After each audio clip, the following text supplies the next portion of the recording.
Hey, what's going on guys? Mark back in the workshop on Mark's Aquatics. Right, you're looking at some little baby Otocinclus there, one wriggling around and the other one quite still. Now I've got the torch just propped up in it. They're microscopic at the moment. You can just see that coloration on them. There's the other little guy off as well. I'm going to let them swim in and out of frame while we're having a chat, because if I try and move, it all goes ripply and goes wrong. So we'll try and get them back. There's one coming back again. There you go, there's another little chap there.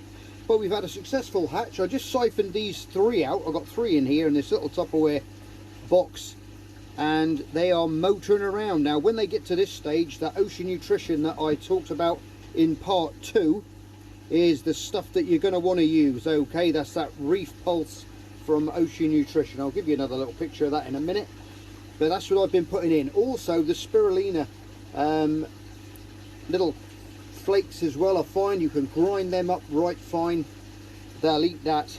They'll eat anything that's algae based. Spirulina, you can get a little bit of spirulina in the water, mix that up and then just pump that in with a syringe, okay, which is what I've got over here. I'll just show you what I've got. I'll just take you away for a minute. They're going to zoom back now and you'll see how small those guys are. They've near enough disappeared now, but that's the syringe I just sucked them up in, and that is the Ocean Nutrition Reef Pulse there. Now I've put that in because the other fish that I've got eat that as well, and it's also good for them. But anything spirulina based, this is the stuff that I'm feeding the adults.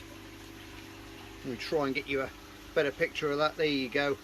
You can crush that up or put it in a blender. That will feed them guys okay. All the rest of the mums and dads are fine.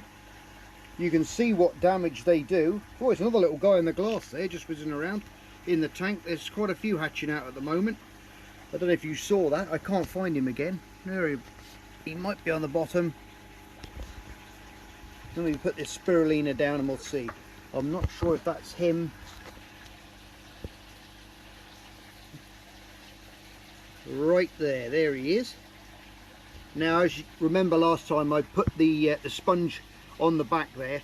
Now I just took these guys out to show you because they were right hiding in amongst the plant roots, and I just saw a couple come out, so I just nabbed them so I could show you a couple of quick shots of them, which we'll go back to in a minute. But that's the sort of stuff they do, the damage they do to the bell peppers afterwards. Okay, now you can feed them the red, the green. I find the red and the yellow are a little bit sweeter. They tend to go for those a little bit more, but it's great to see a few hatch out.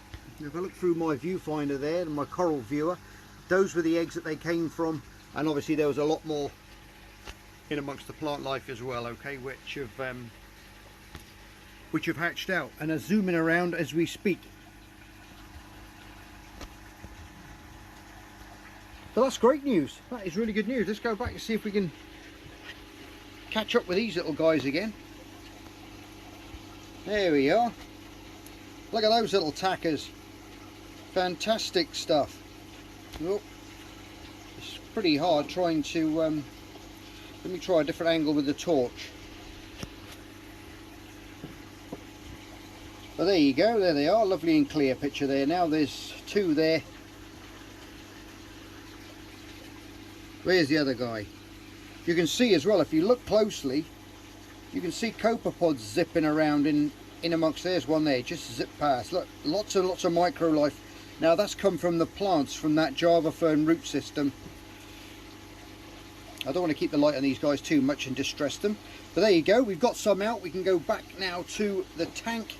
In fact, while I speak, this water's cooling down. So I will slowly take that back over there and slowly fill that up.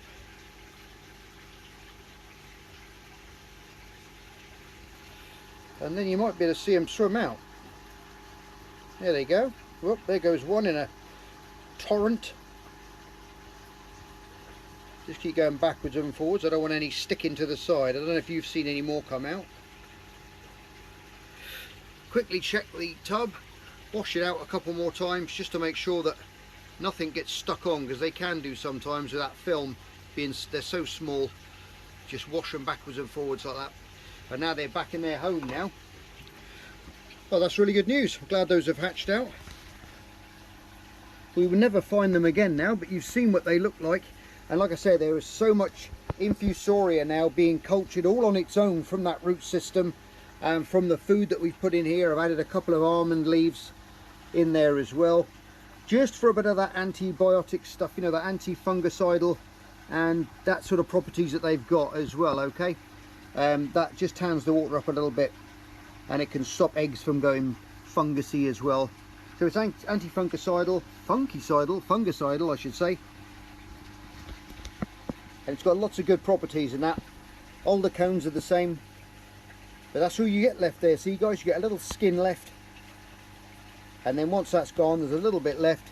I'll replace that for a new one. Now there's lots of food being produced in here. Now a good thing to do if you've got a sponge filter in your tank is give your sponge filter a good old squeeze. Pump it a couple of times in the tank. Now it will release some mulm and some rubbish into the tank, but it will also throw in micro creatures as well as all kinds of good stuff. And we don't know what they really feed on when they first come out, whether they're predatory for infusoria or they can go straight onto the foods. Now I've always added spirulina powder, the flakes and the wafers, and they tend to be okay. But when you've got a lot of bogwood and things like that, there's lots and lots of little places in amongst that bogwood and on that plant life and the root system, okay, where the adults can't reach. So there'll be lots of happy grazing for them in amongst the little tiny nooks and crannies where they can go and hide out, and you'll slowly see them. Now for the first couple of days they're going to be feeding off their yolk sacs. They still had little yolk sacs on when I saw them then,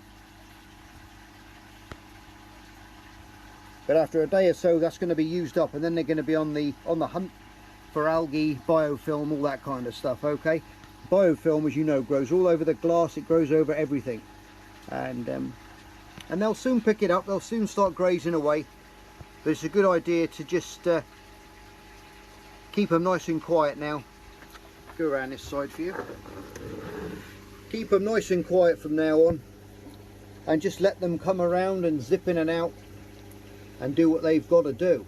Well, there you go, there was a 7-minute video there of the little fry, little quick update for you, and it's been a success. So all we got to do now is bring these little guys up, and I'll give you another update on these guys in a few weeks time, and I can show you them in a while when they've got a little bit bigger in here, and we can do another video on there. Now I've got to think of something else to breed. Right guys, love you loads, you're all stars. Bang, my torch fell over, and I'll see you on the next episode of Mark's Aquatics. Bye for now.